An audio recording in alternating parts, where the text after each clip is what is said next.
Good morning. In today's headlines, an explosion at a chemical plant in Massachusetts. One worker is dead and 4 others sent to the hospital. A U.S. senator demands an explanation. Regional banks are going through another sell-off after PacWest stock plunge. What's going on there, and is your money safe in the bank? The crisis at the U.S.-Mexico border could soon worsen. We hear from an expert with on-the-ground experience, along with remarks from senators. Supreme Court Justice Clarence Thomas faces more questions, this time about private boarding school tuition for a family member. Meanwhile, Senate Democrats try to ratchet up pressure on the court. And see how a crowd of Broadway performers show their love for a favored deli and the Korean couple who ran it.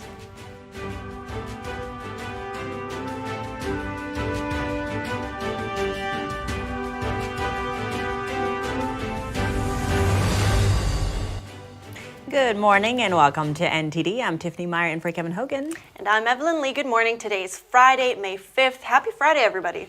We made it through another week, Yay. But first we have a lot of news before we get to the weekend. That's right, and we're starting with the latest.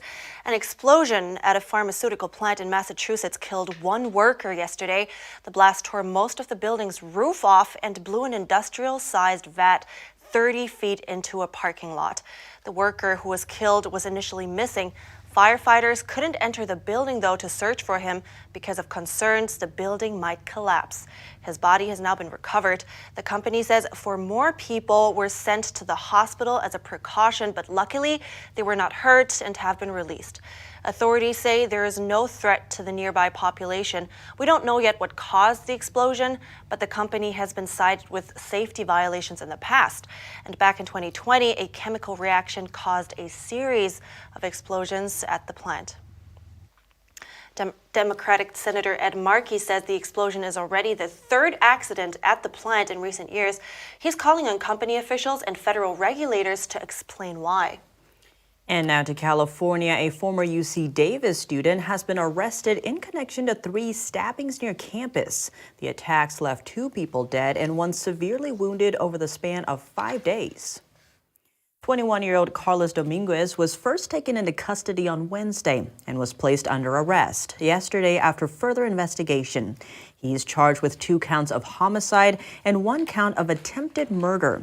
Police say tipsters led them to the suspect. That was near Sycamore Park, where one of the attacks took place. About 15 people called in to report someone that matched the description provided. Here's what the Davis police chief said. He was wearing a backpack, and in the backpack was a large knife that was consistent with one that we were looking for based on evidence from the first homicide. The police chief says aside from the knife, evidence includes blood, fibers, and other types of trace evidence. Dominguez could be arraigned as early as Monday. And now let's take a look at the financial sector. Fears of a system-wide banking contagion seem to be spreading in the U.S. Multiple regional banks' shares continued to fall yesterday. Western Alliance shares lost roughly 1/3 of their value. First Horizon Bank stock fell by close to 40% after TD abandoned a merger deal. And shares of Comerica, Truist Financial, and East West Bank lost significant ground as well. The loss has come after the Federal Reserve raised interest rates for the 10th time in a little over a year. Many are concerned about the risk of a recession. Joining me now is our very own NTD Business host, Don Ma. It's good to see you, Don. Well, good morning, Evelyn. Thanks for having me. Hope you're well. Of course. So would you please give us some insight first on what was behind the PacWest sell-off, as in what happened that spooked investors? Because for a while, it really seemed like everybody was breathing a sigh of relief. Well, what you have to understand is that people were already on the edge. People were jittery about the whole banking system after the collapse of Silicon Valley Bank. So keep that in mind. And on Wednesday, we get a report from Bloomberg that PacWest was exploring strategic options. Now, this is according to people familiar with the matter. Now, what that means is PacWest is exploring a potential sell-off. So keeping in mind that people were already, jittery about the whole banking system, and then we get this news, so investors were worried. And a sell-off happened because of that. And that report also mentioned they were exploring options to sell off assets to raise liquidity, to raise cash. Now, when you hear a bank is trying to raise cash, obviously you would be worried. And I think the big sellout that we had with PacWest was really a confidence issue. You know, people are worried. The Silicon Valley Bank collapse was still fresh in people's minds. So I think that's what happened. Right. And we just also heard that about all those bank stocks sliding now. What exactly do we see in terms of spillover to other banks? And are people's money safe in the bank is what we really want to know. So in terms of the spillover, what we have to understand is that we operate on a fractional reserve banking system. That's the systems that the banks use. So what that means is that if you deposit $10 into the bank may actually only hold around $1 of your deposits, and it invests those other $9. It lends out the other $9. Let's say the bank has 10 customers and each of them has deposits of $10. So in total, the bank would have $10 in deposits, even though it has 10 customers, each depositing $10. Now, if you wanted your money out, let's say you want to withdraw $10, the bank has that. It has 10 customers with $1 each in cash. You can take out your money. But if everyone wanted their money out, well, the bank would be in trouble. It would have to sell assets to raise cash because it doesn't have that much money on hand. But is that the case right now? And do you think people's money, we can leave our money in the banks without being worried? Well, for regular people like you and me, I don't think there's much to worry about. The FDIC insures up to $250,000 in deposits per person per bank. So, Evelyn, I don't know if you're a millionaire or not, but if you were a millionaire, I would suggest to split up your money between banks.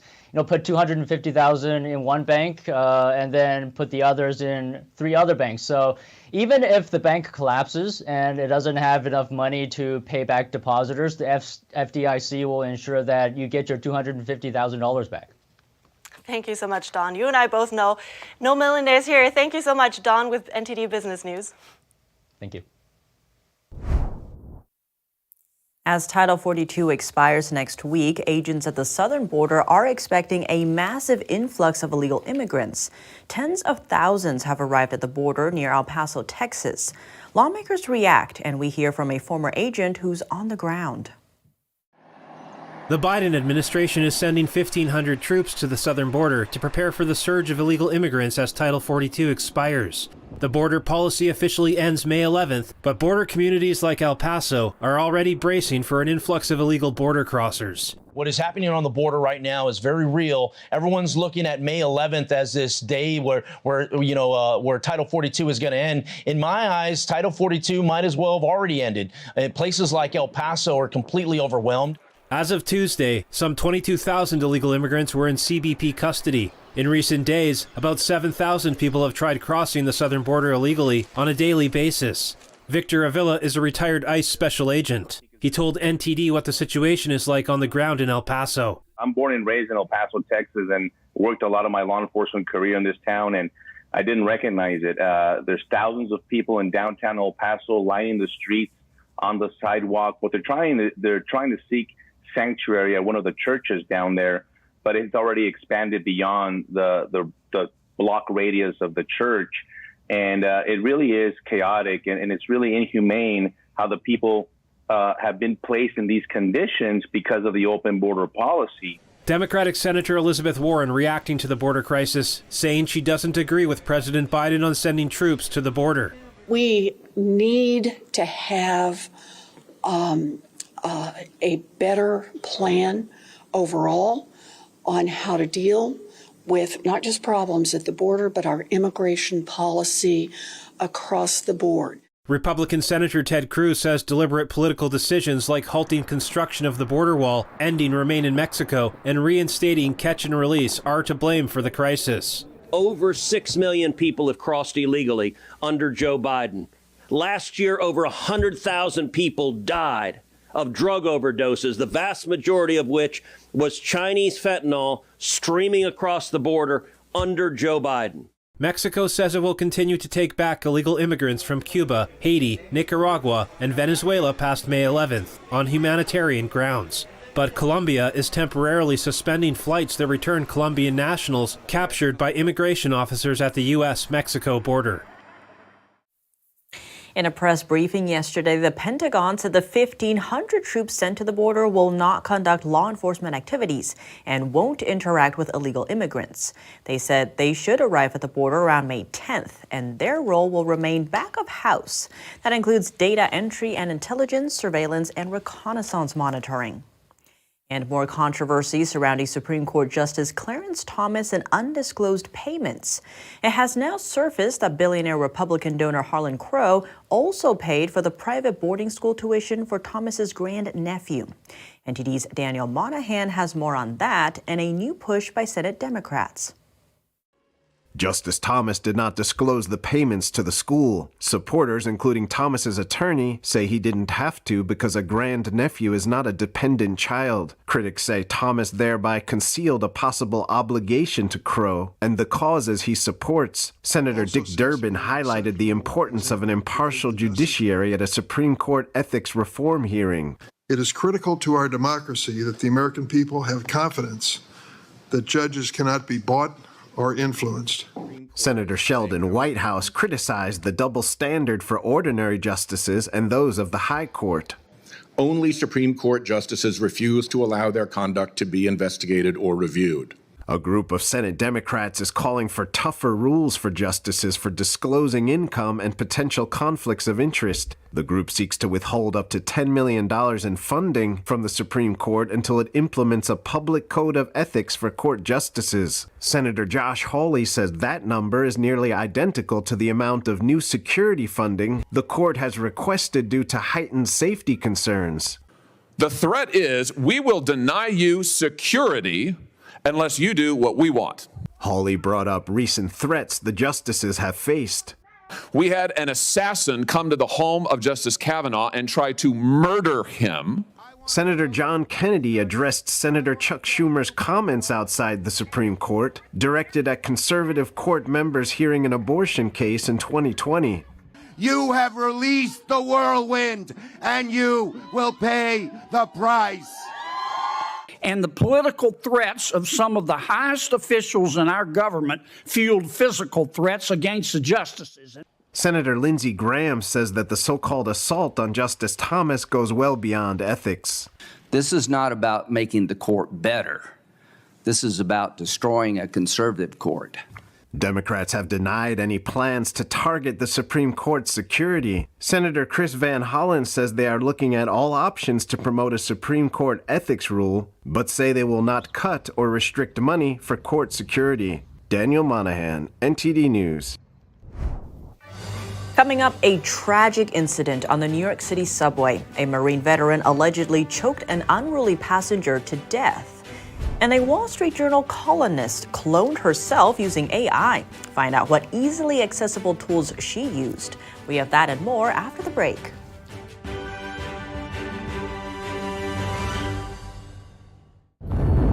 I was vaccinated because I'm a carer. I've had all three and I have the flu one as well. As far as the government is concerned, I believe they are doing the best thing for the nation. I just thought it was better that I get it done. I wanted to protect other people. The COVID vaccine has been hailed as a medical and logistical success. It's claimed that millions of lives have been saved, but there's growing evidence that the jab can have devastating consequences. They actually told my wife and two children that they had no hope, and if I did survive, it would be from the waist up. You take one for the team, so I took the vaccine, but now the team's run in the opposite direction. Just let people know that when it goes wrong, there's like no help at all. This vaccine is not completely safe and has unprecedented harms.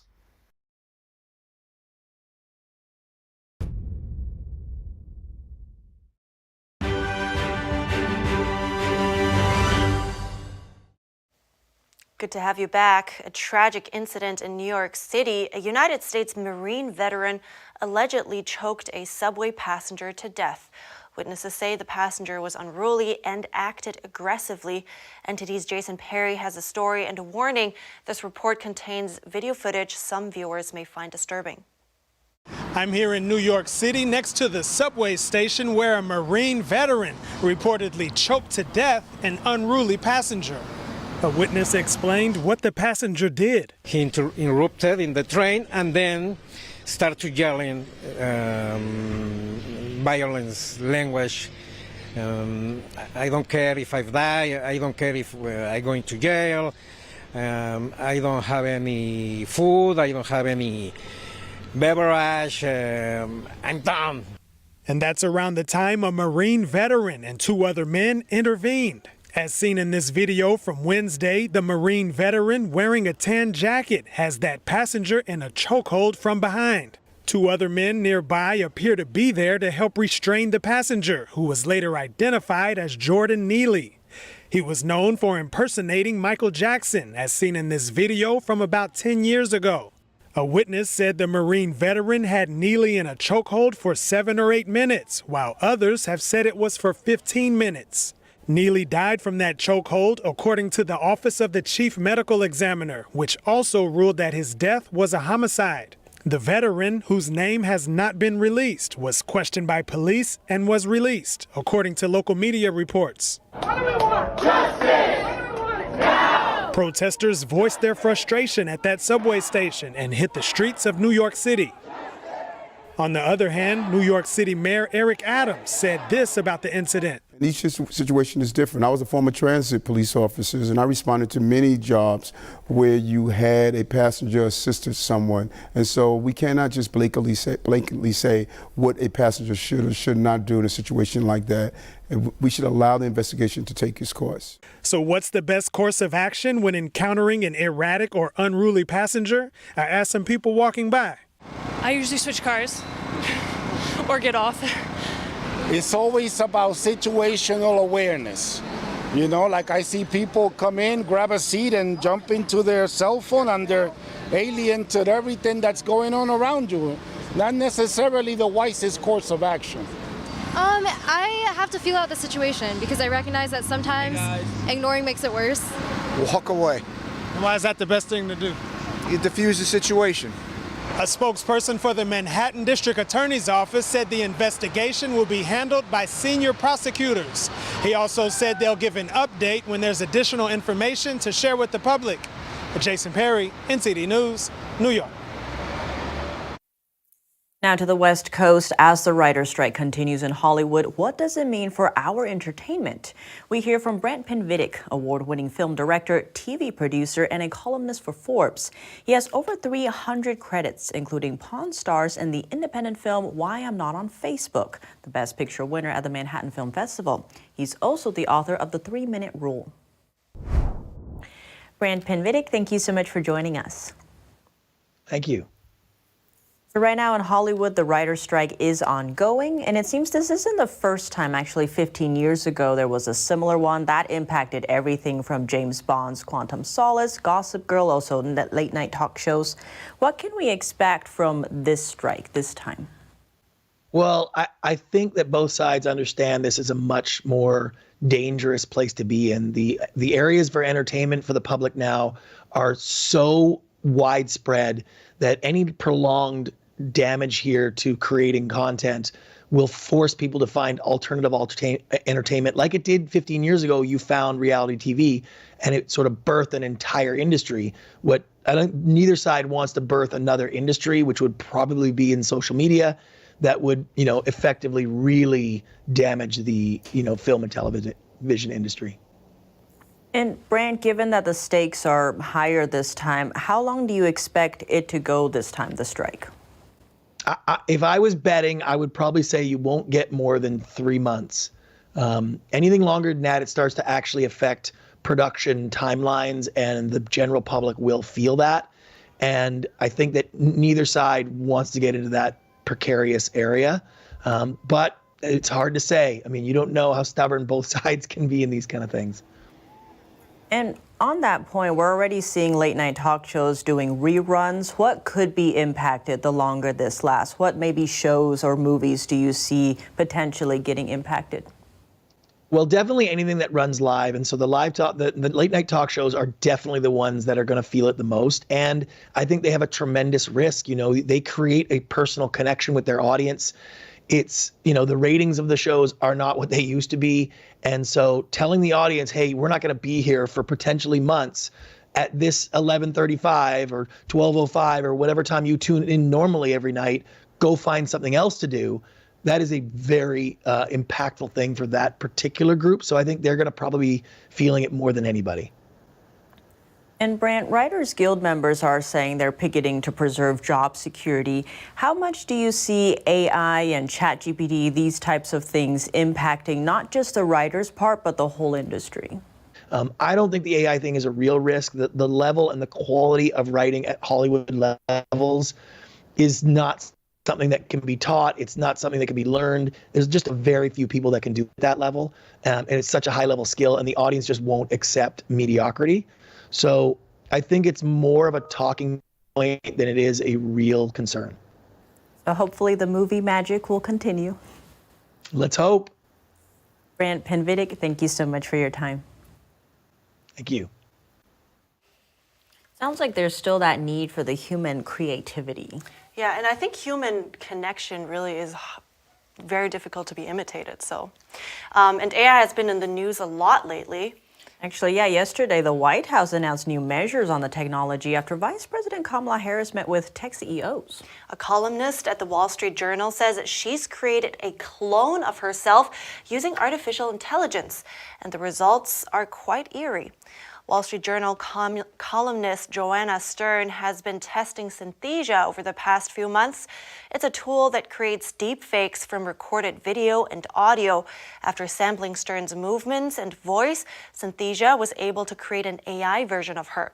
She then paired her AI self with a voice generated by 11 Labs.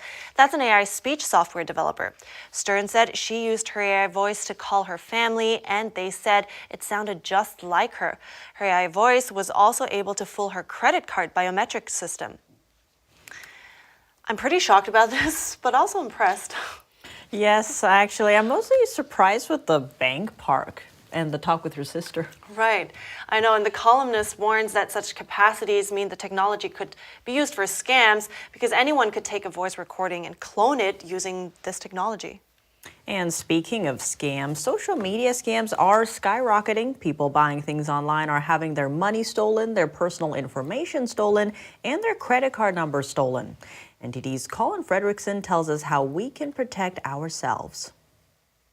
Social media scams have skyrocketed over the past 5 years. $1.2 billion in reported losses in 2022. The scammers advertise fake products or promise free items to get your money. They also take credit card information and other personal info. They usually use some kind of scamming technique to assure you that it's not wrong, right? They'll say, these are, giveaways, or we're trying to get our name out there or something like that. But if you look them up, they're just not around. Jason Kent is the hacker in residence at Sequence Security. Kent says we can find these scams on all kinds of platforms, including Facebook, Instagram, Twitter, and TikTok. Oftentimes they look like something that's very innocent, and these are short videos. They're pushed through social media. Maybe it's a 1-minute video or something that looks kind of flashy, and they advertise, hey, special price, act now. Scott Schober is a cybersecurity expert at BVS. He says these scams usually involve small dollar amounts because the scammers don't want to get caught. Schober says what they're really after is your data. Your data is valuable because they can sell it. This includes one's address, name, likes, and social media handles. This information could be used to perform identity theft. Schober says they may also be after your credit card information. If they compromise your credit card, they could sell your credit card. They can use your credit card to buy other things. And they do typically. If they compromise your credit card, they'll then buy cryptocurrency or they'll buy gift cards, often to make it a little bit difficult to trace it back to them. So what should you do about these scams? The experts say, first of all, use good judgment. Use a credit card when buying online, not a debit card. Debit cards are directly connected to your bank account. Meanwhile, when you buy something with a credit card, you're using the bank's money, not yours. And if you've already fallen for a scam, be sure to freeze your credit with one of the credit reporting agencies and call your bank. On the back of your card, there will be a way to get a hold of them, or on your statements, there'll be a way to get a hold of them in the event of fraud. And that's the number that you want to dial. If you see all these transactions happening, call the fraud hotline. They pick those up pretty fast. They want to stop those transactions too. It's in their best interest. Experts say you should also call the police and file a report, which helps them understand cybercrime. This will help them fight these scammers in the long run. Colin Fredrickson, NTD News. Coming up, when a heartbroken Broadway community found out their favorite deli was closing down after nearly 4 decades, they sprung into action and give its owner a special farewell. That story after the break.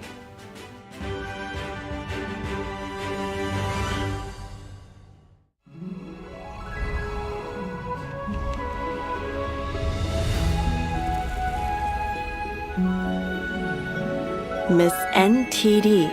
The first NTD Global Chinese Beauty Pageant.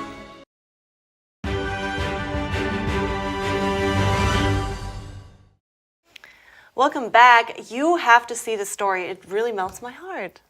It's about a Korean-owned deli in the Big Apple that got an emotional Broadway send-off after nearly 40 years in business. Starlight Deli first rolled out the red carpet in New York City's theater district in 1984. At that time, owners Mr. and Mrs. Kim had no idea just how beloved their business would become by the Broadway community. When they decided to close shop and retire nearly 4 decades later, they probably didn't foresee the reaction they would get.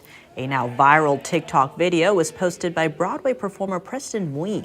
In it, a crowd of Starlight Deli fans stopped by the restaurant to give the cherished shop a proper farewell. They serenaded the pair with Roger's Happy Trails. Happy trails to you until we meet again.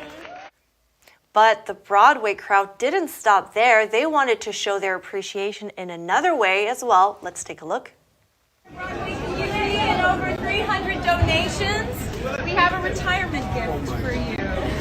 17,800. So they put together a hefty collection and gifted them with a generous check. Mr. Kim said that's a moment that he will never forget in his life. That's so sweet, no?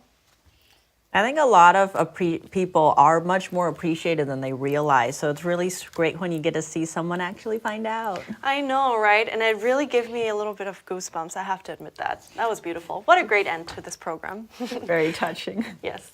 All right. See you tomorrow, everyone. You can write us as usual at goodmorning@ntd.com if you have anything to share. Thanks for watching. I'm Evelyn Lee. And I'm Tiffany Meyer.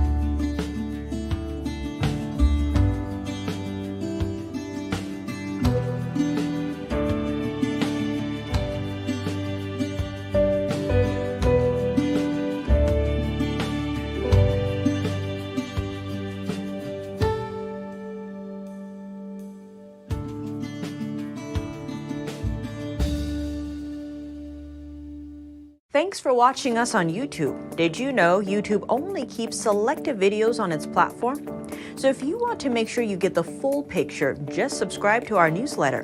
Go to newsletter.ntd.com and sign up. It's free.